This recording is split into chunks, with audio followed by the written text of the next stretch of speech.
So guys, welcome back to our channel, and for today, ang gagawin natin is yung matagal nang nire-request sa akin yung 4-in-1, 3-in-1 na car wash. Pero for today, ang ating ipapakita is yung 4-in-1 na car wash na prototype na using Arduino.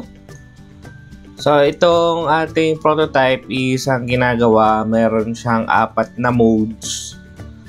Ito yung indicator para sa ating SSR, itong 4 na LED na to.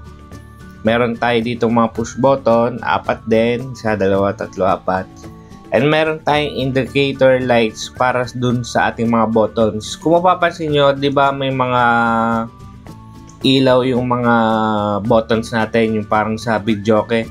Pwede yung lagyan ng ilaw para maging indicator kung ano yung pwedeng maging service na ma-provide dun sa coin na hinulog mo. So dito sa ating screen, meron ako ditong please insert coin. Makikita rin yung total coins at saka yung kanyang mode. So kung siya ay nakatambay lang, ganyan lang ang kanyang itsura. Pero pag naghulog tayo ng coins, halimbawa, huhulog muna tayo ng piso.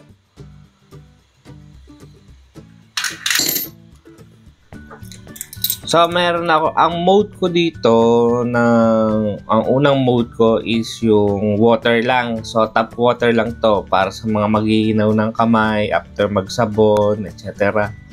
Yung pangalawa is yung pressure washer na tubig. Yung pangatlo is yung ating sabon. At ang pang-apat ay yung ating blower. So sa piso natin, ang nakaset kasi sa akin dito, pag piso, yung tap water lang ang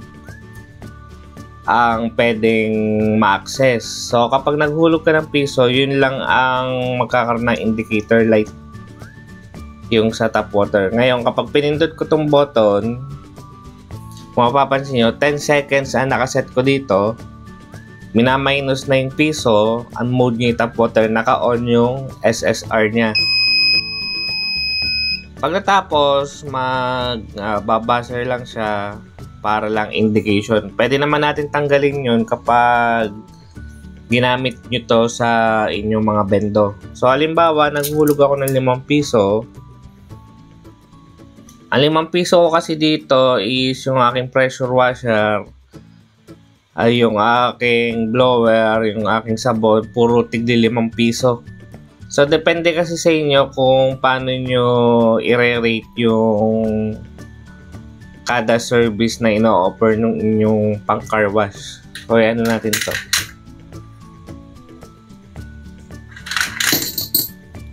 Yan. So iilaw na yung lahat. Pwede ka na mag-select ng kung magpa-pressure wash ka ng tubig, kung magsasabon ka, o kaya magbo-blower ka. So ay try natin yung magpa-pressure wash. So kapag nag-pressure wash ka, wala kang mapipindot dito kahit may coins ka pa. Ayan o. Nakaset sa akin 10 seconds ito. Pero normally, ang pressure wash ata ay 1 minute kasi hindi pa ako mismo nakakagamit ng mga 3-in-1 or 4-in-1 na car wash. Pwede itong baguhin sa code. Ngayon, ahulog ulit tayong 5. So, yan. Ngayon, halimbawa, nag-tap water ako. Yan. Gano yung kanyang para sa SSR niya.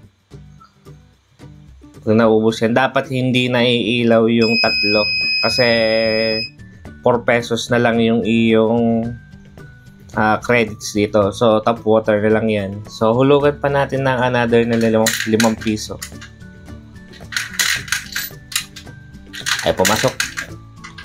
So, kung ayaw pumasok, pwede yung bisitahin yung paano linisin yung ating coin slot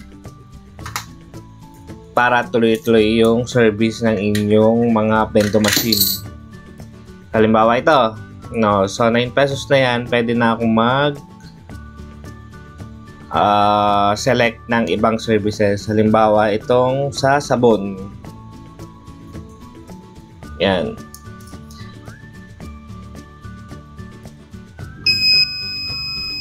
So, ang kagandahan kasi nitong sa ginawa kong ito, pwede ka kasi maghulog ng coins na isang diretso lang. So, kapag naghulog ka ng coins na isang diretso lang, hindi ka na pahulog-hulog ng coins sa paggagamit ka ng sunod na services. Kasi napapansin ko doon sa mga video yung napanood ko, kada pressure wash hulog, kada magsasabon hulog, kada blower hulog. So dito sa ginawa natin nito is makikita na yung total coins mo. So na magagamit dun sa iyong 4-in-1 na car wash. At ang isa pang ano nito, habang nagano, pwede ka magdagdag ng coins. Ayaw. Ulit. Kuha tayo dito ng 5 piso ulit. So, ayan. Nabawasan ng piso. Hulog tayo.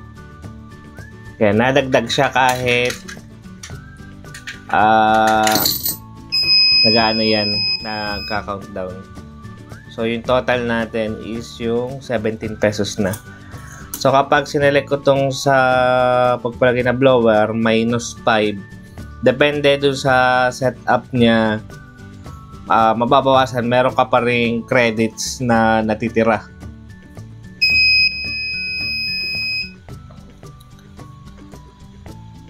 So, okay guys.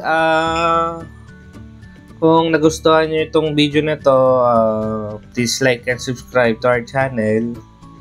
Siguro sa isang araw gagawa natin ito ng full tutorial. So, ngayon lang ay pinakita natin kung ito ba talaga yung inyong hinahanap na setup.